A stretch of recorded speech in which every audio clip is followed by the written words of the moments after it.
सालो कक्थुम पांडानी बिसिंगति फाइने 13 डिसेम्बर कक्ति सालो आस्तबल थुं खलावा लुकु कुतुम खलाइमानी बिसिंगति लुकुरकनि खाफुरमानो नाहारि हास्तिनि मन्त्री अकराबिनि आचुकथाइ याकारना हनि सामानि उलो जत थंकुरुं बदल हास्तिनि लुकुरकनो मलां जालायजाक ते मन्त्री अकरानि फासिंगति आबो हाइकक आवै खलाइजाक माबाय लुकुरकनि खावा वानसुबुं आजालायजाक बदलनि थंकुरुंदा गुरुंजाक दं हनै सुरां सालो मेलारमा दशरथ देव स्मृति भवनो संसजाक कक्थुम Pandav cpim ni adong Gutam das koklam naithani hastewa jungjal kopula engkai tongmani phasingkhe mungsa naharmung kurei cmb ni achukthai yakarna naimani wo bodolni thwngkurwng gurungjak tongo hwnwi saka cmb ni achukthai yakarna naithani bodolni thwngkurwng hayake cm ni sakni da wansumung abo nasinglajak hasteni bebak lukurokno এই অর্থে এটা মানে আমরা যেরকম পূর্ণাঙ্গ সাংবাদিক সম্মেলন করি সেরকম না।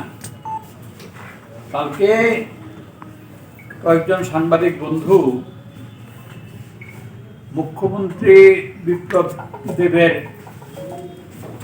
এই জনতার রায় নেবেন এ সম্পর্কে প্রতিক্রিয়া চেয়েছিলেন। কালকে আমি বলেছি যে আজকে গতকালকে দেব না এই কারণে যে অ্যাকচুয়ালি কি বলেছেন সেটা আমি তখন পর্যন্ত জানতাম না। তাছাড়া কালকে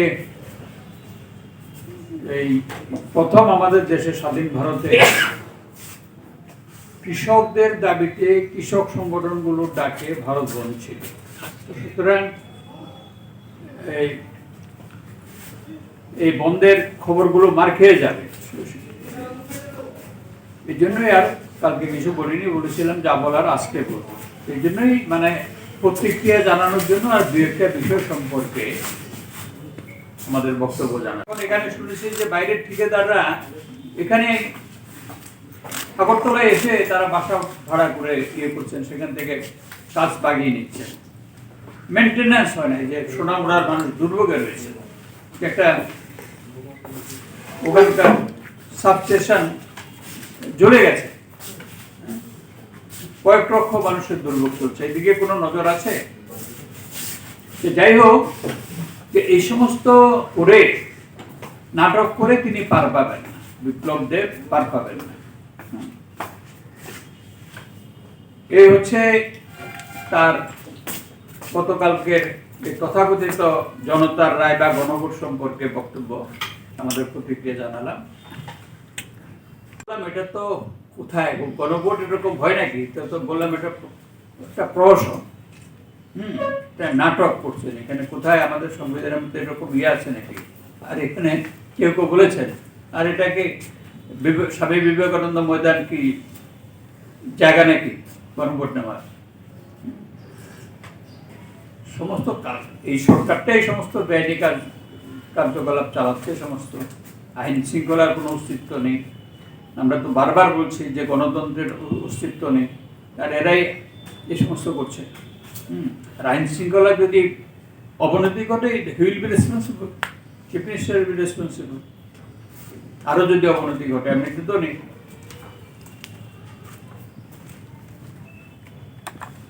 প্রথমত হচ্ছে যে মুখ্যমন্ত্রী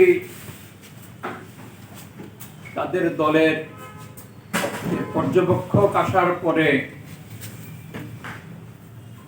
স্টেট গেস্ট হাউসে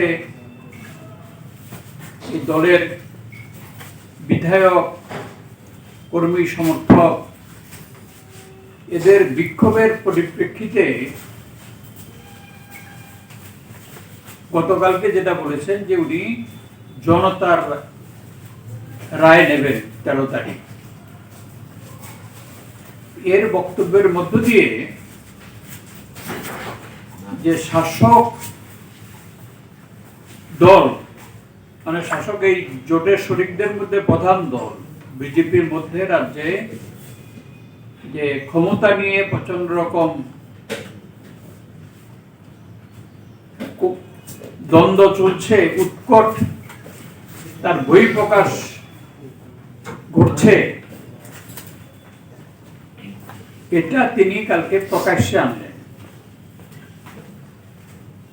এবং এতে জনগণের কোনো স্বার্থ নেই, জড়িত নেই। এটা জাস্ট ক্ষমতার জন্য লড়াই তাদের মধ্যে, জনগণের কোনো স্বার্থের মধ্যে নেই। দ্বিতীয়ত হচ্ছে যে তিনি যে তথাকথিত যে জনতার রায় নেবেন, এটা হচ্ছে যে তার সরকারের যে চরম ব্যর্থতা সব দিক থেকে, যা প্রতিশ্রুতি দিয়েছিলেন, ভিশন ডকুমেন্টে যা বলেছিলেন, একটা প্রতিশ্রুতিও কার্যকর করেনি।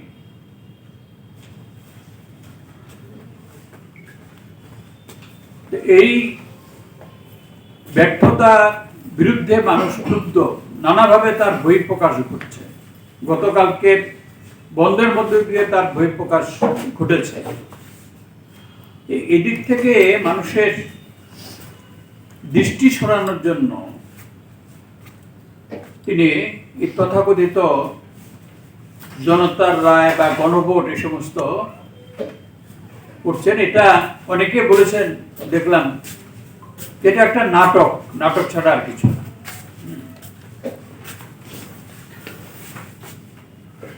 মানুষের চরম দুরবস্থার মধ্যে আমাদের রাজ্যের মানুষ রয়েছেন। এর আগে আমরা বলেছি আমাদের রাজ্য কমিটির অধিবেশনের পরে, কাজ নেই, খাদ্য নেই,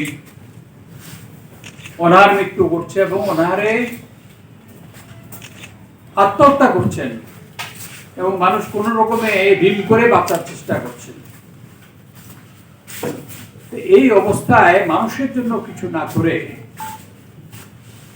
এরা ক্ষমতার লড়াইয়ে ব্যস্ত হয়।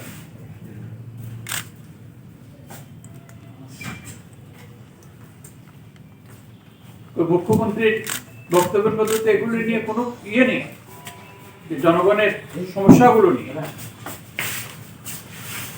উদ্ভট সমস্ত কথা বলছেন। বেকারদের নাকি 96,000 বেকারের একবার বলেছেন চাকরি হয়েছে, আবার বলছেন যে তাদের কাজের ব্যবস্থা হয়েছে। এটা তো বেকারদের প্রতি চরম প্রতারণা। কোথায় চাকরি হয়েছে? এখানে সমস্ত লুট চলছে। দপ্তরে দপ্তরে ঠিকাদারি কাজ নিয়ে সমস্ত বখরা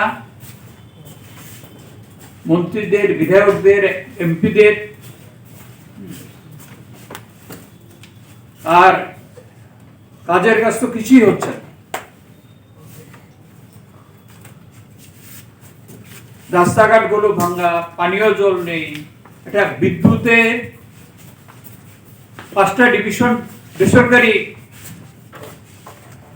সংস্থার হাতে তুলে দেওয়া হলো। আমরা আগেই আশঙ্কা প্রকাশ করেছিলাম যে কি অবস্থা হবে। এখন বিল যাচ্ছে, বিশাল বিশাল বিল যাচ্ছে এবং সেগুলো কোন রকম মানে মিটার রিডিং পর্যন্ত হয় না। আর ঠিকাদারি কাজ যাচ্ছে সমস্ত বাইরে। এখানকার আমাদের রাজ্যের যারা ঠিকাদারি করতেন, এটা তো এখন মানে তারা কোনো কাজই পাচ্ছেন না।